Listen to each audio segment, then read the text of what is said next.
What up? I finally dropped that load. I was able to take a whole nother 34. Sitting at that truck stop waiting to drop that load this morning at 12:30.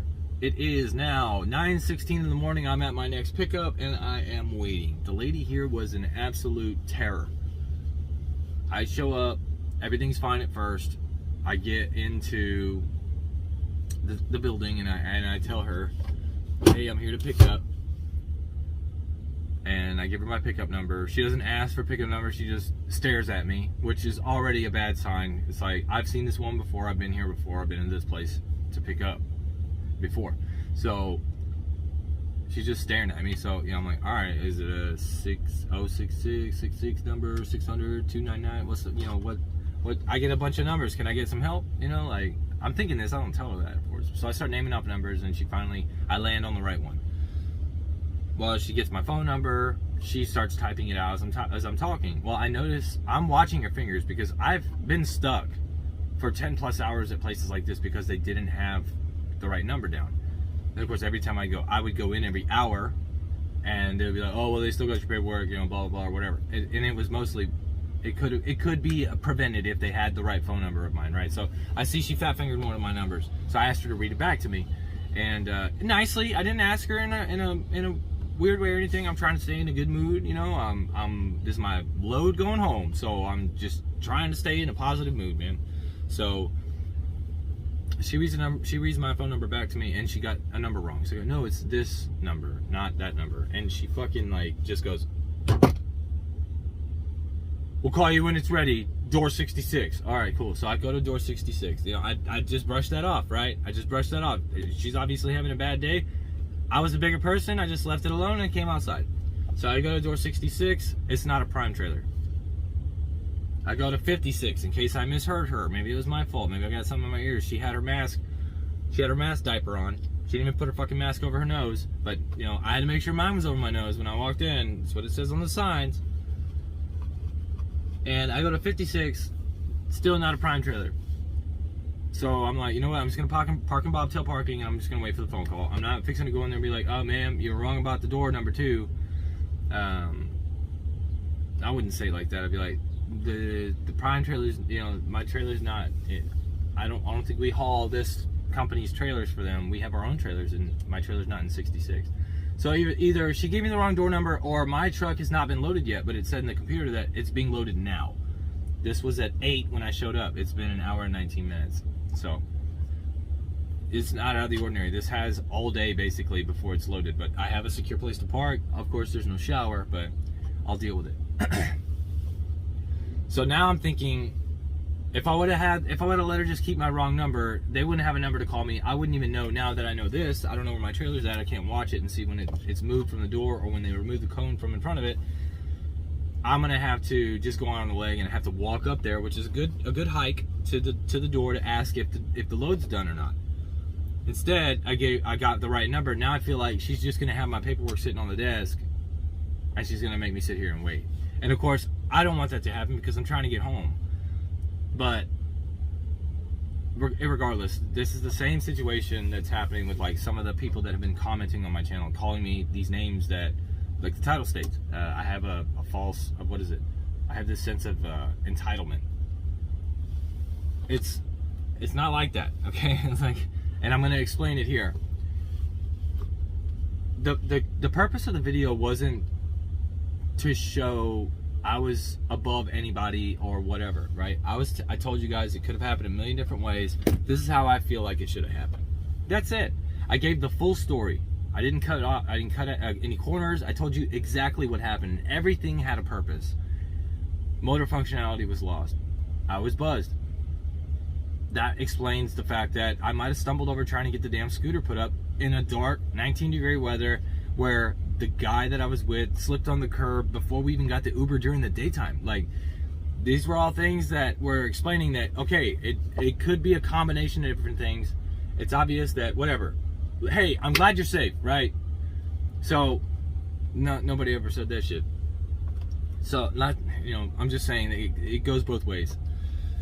I go inside, everything happens the way that it happens. I go inside, they sit back and they just witness, right? And I wasn't in there banging on doors or stomping and creating a scene. I went in there quietly like a mouse and got water, took a piss, and went outside.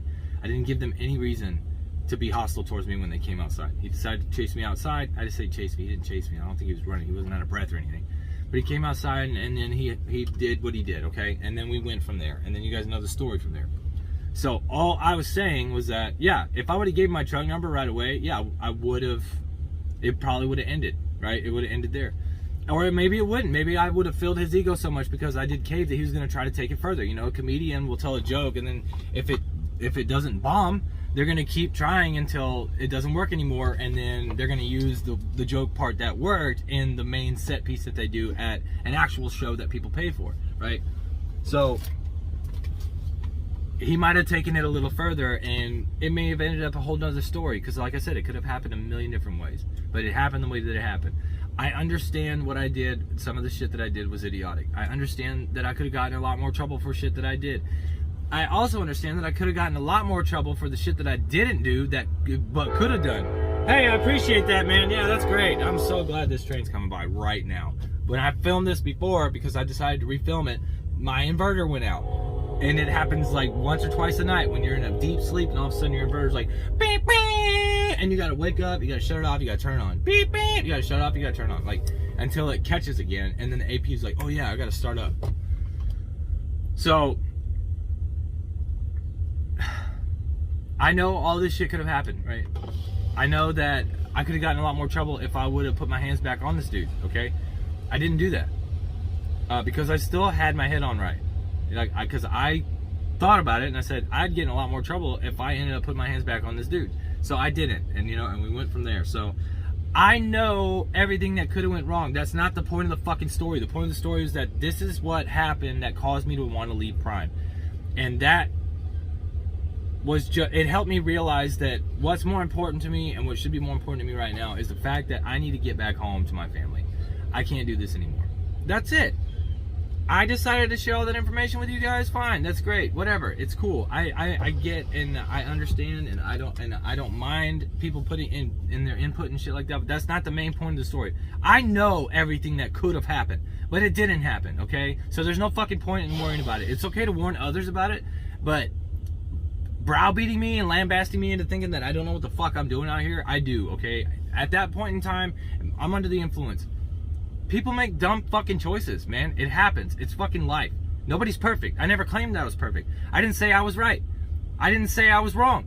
I didn't say the guard was right or wrong. He thought he was probably doing his job correctly based off of how he was trained. What I suggested was that they get a new training regimen, because that could have ended a lot worse than it did. Right? I don't owe nobody nothing. Okay? I don't. Hold on, somebody's here. Sorry, another Prime driver came up. He's a follower, and he wanted to ask. Oh, he's coming back. He wanted to ask where the shipping office was, so I told him where it was. He's like, I figured it was you. I saw your thing. It's always there. But see, I already forgot where the fuck it was, too. But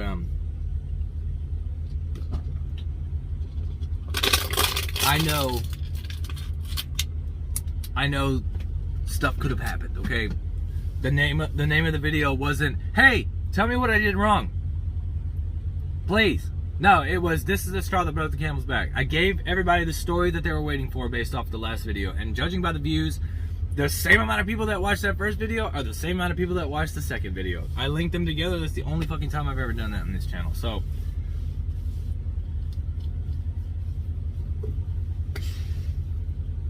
I don't claim to be perfect, okay? I didn't say anybody was right or wrong. Things could have happened differently on both ends. I could have done some shit better. He could have done some shit better. We can do what ifs all fucking day. What's done is done. It is done. I'm going home voluntarily. I wasn't fired. I was told by my fleet manager I didn't break any rules. I didn't violate any policies. I'm leaving voluntarily. Basically, he just straight up told me, he's like, you only get like one more fuck up, and then I'm like, but I didn't fuck up here. In my head, I didn't fuck up here. All right. And I'm done arguing about it, okay? In my eyes, I didn't fuck up. He could have came at this a lot more amicably. So could I have. But in a situation where you come to somebody else that's obviously under the influence, if somebody said they fell out the gate, you saw it on the camera, do you think the best course of action is to come at them with hostility? If you answered yes, get the fuck off my channel. Unsubscribe, dislike the video, leave me the fuck alone. There's no getting through to anybody that has that. People have been literally like chomping at the bit. I got lurker subscribers, okay? You know what those are? Lurker subscribers are people that sit in the back and they wait. They wait for an opportunity like this to come out, and they finally start pouring all this shit they bottled up over the past year I've been on YouTube, or however long they've been following me, and then they want to start sitting here trying to fucking dump all over me, right? When I always feel like if there's an issue, you got a fucking problem, address it right away. Don't fucking bottle it up, because then you're just going to sit here and anger yourself for no goddamn reason. I could be a likable guy. I might come off as fucking arrogant or an asshole or a dick, but that's by design. I want a specific niche of people that I communicate with. I'm not gonna sit here and fucking act like I'm above and over the fucking clouds because you walked through 2 feet of snow with no fucking shoes back in winter of '68. I don't give a shit.